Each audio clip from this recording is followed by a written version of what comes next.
राघवेंद्र सरकार की जय। आज भैया भगवान श्री कृष्ण ने अपने नख पर यानी कि सबसे छोटी कनिष्ठ का उंगली के नख पर भगवान गिरिराज जी महाराज को धारण कर लिया और सभी अपने अपने सामान को और गाय आदि को लेकर सभी कहां जाते हैं भैया? गिरिराज पर्वत की शरण में, उनके नीचे आ जाते हैं। 3 दिन हो गए। कितने दिन हो गए भैया? 3 दिन। देखिए, यदि आप कथा सुन रहे हैं तो जवाब दिया करो। 3 दिन हो गए और मूसलाधार बारिश हो रही है, बंद नहीं हुई। कितने दिन तक? 3 दिन तक। और काई ने नेक भी विश्राम ना करो।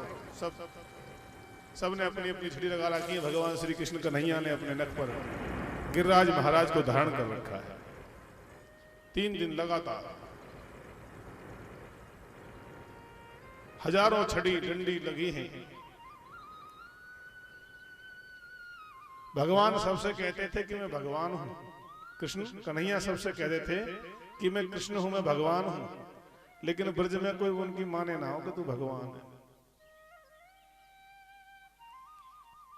चमत्कार सब देखते थे, लेकिन भगवान की ऐसी माया थी, लेकिन कोई मानता नहीं था।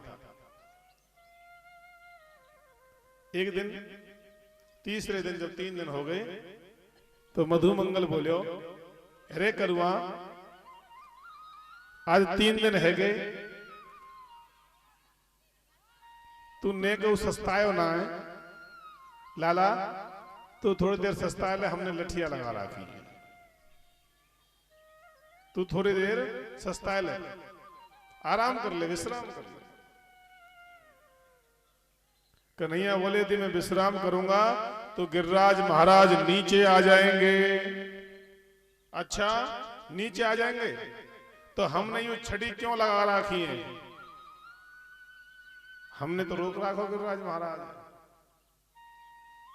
एक कहावत है ना भैया, किसी काम में किसी का सहारा हो तो वो सोचता है कि इस काम मेरे द्वारा ही हो रहा है।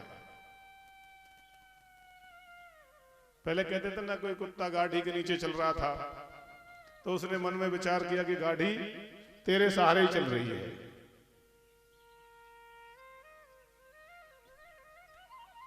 आज कन्हैया से मधुमंगल बोले, लाला हमने छड़ी लगा रखी है तो अपनी उंगली हटा ले, थोड़ी देर को आराम कर ले। तो लाला बोलो, भैया यदि मैंने ये उंगली हटा दी, नीचे कर ली, तो गिरिराज महाराज नीचे आ जाएंगे। अच्छा, नीचे कैसे आ जाएंगे? हमने तो धारण कर रखा है। तेरे मन में मोह तो ऐसे लगे कि तू ये सोच रहा कि गिरिराज महाराज तेने अपनी उंगली पे उठा रखो दिखे। तूने अकेले ने नहीं उठा रखा, हमारा भी इसमें सहारा है, हमने अपनी छड़ी लगा रखी है।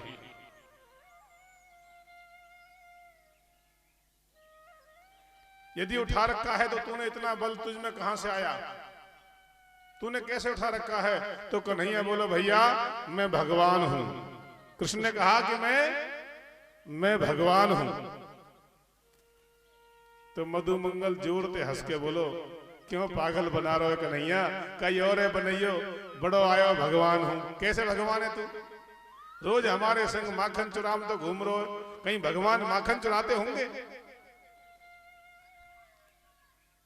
फिर भगवान बोले, देख मधुमंगल, मैंने पूतना मारी, वकासुर मारो, अघासुर मारो, मैंने बड़े बड़े राक्षसों को मार दिया। मैं कह रहा हूं कि मैं भगवान हूं। मधुमंगल बस रहने दे, मारी तेने पूतना। अरे वो तो पहले ही मरी परी, वहां में 4 लठ तो हम भी मार के आए। वैसे ही भगवान बन रहे हो तू, कोई भगवान ना है। कन्हैया ने मन में विचार किया, कैसे बताओ? ये मानते हैं प्रबल प्रेम के कारण। अच्छा, फिर कन्हैया बोला, अच्छा भैया तो उंगली हटाऊं? हाँ हाँ हटा, हमने छड़ी लगा रखी है, परेशानी की कोई बात नहीं है।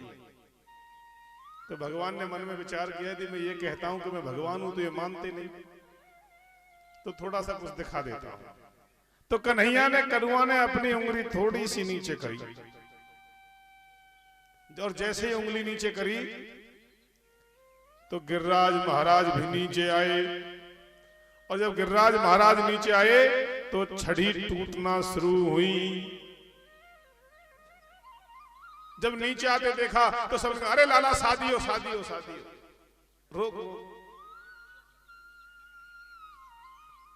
तो कन्हैया ने दोबारा रोक लिया। फिर बोले सब, अरे लाला, हे कनुआ, तेरे हाथ में इतने, तेरी उंगलियां में इतना जोर कहां ते आएगा, तेने ये पर्वत रोक रखो, तेरे में इतनी शक्ति कहां से आ गई? बोला भैया मैं रोज माखन खाऊं, तो भैया माखन तो हम भी खाऊं। तो कन्हैया बोले सुनो, मुझ में इतना बल कहां से आ गया? कछु माखन को बल बढ़ो, देखिए, कछु माखन को बल बढ़ो, कछु गोपन करी सहाय, श्री राधा जू की कृपा से मैंने गिरवर लियो उठाए। बोले गिरिराज महाराज की। कछु माखन को बल बढ़ो, कुछ तो मैं माखन खाता हूं उससे मेरा बल बढ़ गया, और कछु गोपन करी सहाय, आप सखाओं की भी सहायता है, और राधे जू की कृपा से, राधे रानी की कृपा से मैंने गिरवर लियो उठा। तो मधुमंगल फिर बोलो, अरे लाला, ये बात तो मेरी समझ में आ गई कि कछु माखन को बल बढ़ो, तो तेने माखन तो हम भी खामे, हम में भी बल हो। गोपन करी सहायता, हमारी शक्ति, बोला भैया तुम्हारी शक्ति भी मेरे अंदर आ गई। तो कन्हैया ते बोलो, रे लाला तू तो बहुत छलिया है, क्यों? अब तक तो तू माखन ही चुरावे हो, अब तूने शक्ति भी चुरानी शुरू कर दी। जब भी कई दिन ते मेरे पामन में दर्द रहे, कमजोरी सी महसूस है रही है, तेने हमारी शक्ति चुरा ली दिखे, नहीं तो मैं तो बहुत बलवान हूं, रोज माखन खा रहा हूं, तेने शक्ति चुरा ली लाला, तू तो बहुत छलिया है। मैं तो सोचे करे कि तू माखन ही चुरावे, पर तू तो शक्ति चुरानी तेने शुरू कर दी, जब भी हमें कमजोरी सी दिख रही है। देखिए 7 वर्ष के थे जब भगवान कृष्ण, कितने वर्ष के? 7 वर्ष के। कितने वर्ष के थे भैया? हाँ 7 वर्ष के थे। और 7 कोस लंबे चौड़े, यानी कि 21 किलोमीटर के क्षेत्र में फैले हुए गिरिराज महाराज को भगवान ने अपने नख पर उठा लिया। भगवान श्री कृष्ण का विशेष विचित्र चरित्र है। आज अब किसी ने पूछा, महाराज जो 3 दिन तक लगातार मूसलाधार बारिश हुई, वो सब जल कहां गया? मैया सुन लेना, बहुत ध्यान की बात है। जो 3 दिन तक बारिश हुई, वो जल कहां चला गया? पता है भैया किसी को कहां गया वो सब जल? बोलो। जो ब्रज में 3 दिन तक बारिश हो रही थी, वो जल कहां गया सब?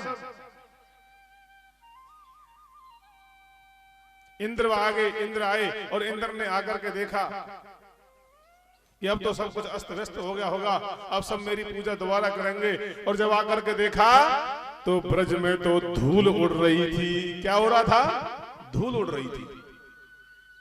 जब धूल उड़ रही थी तो जल बरसा, वो जल कहां गया? सुन लो भैया, कहां गया बताता हूं। आप तीसरी कथा सुन रहे हैं। कुछ तो मैया 100 रुपए वाली मूर्ति बन जाओ। कैसी बन जाओ? 100 रुपए वाली। यहां से सुनती और यहां से 10 रुपए वाली मूर्ति 100 वाली बन जा भैया।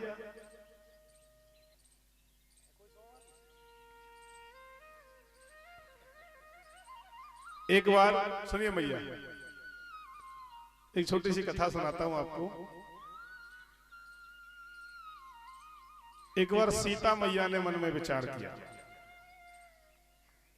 और भगवान से बोली, प्रभु देखिए, जो माताएं जानती हैं, जो माताएं जानती हैं कि ब्राह्मण भोजन का सुख क्या होता है, क्या पुण्य होता है, वो ब्राह्मण भोजन अवश्य करवाती है। तो सीता मैया ने कहा, महाराज, सीता मैया ब्राह्मण सेवा करती थी और ब्राह्मणों को भोजन करवाती थी। तो एक दिन मन में विचार किया और भगवान से बोल पड़ी, प्रभु मेरा मन तृप्त नहीं हो रहा है। क्यों, क्या बात है देवी? प्रभु ऐसा कोई ब्राह्मण नहीं आ रहा है, मुझे आज तक ऐसा कोई ब्राह्मण नहीं मिला जो मेरे आंगन में बैठ करके जिसे मैं खिला करके तृप्त करूं। बहुत जल्दी लोग भोजन कर लेते हैं और मैं भोजन करा करके तृप्त नहीं होती हूं। मैं चाहती हूं कि वो भोजन करता रहे और मैं भोजन करवाती रहूं। वो भोजन करता रहे और मैं भोजन करवाती रहूं, ऐसा मेरा मन है। तो भगवान राम के मन में विचार आया कि सीता जी को अभिमान थोड़ा सा हो गया है। आज अभिमान जब ऐसे लगा भगवान राम को, तो उन्होंने किनका स्मरण किया? अगस्त ऋषि का। अगस्त ऋषि पधार गए, प्रभु क्या आज्ञा है?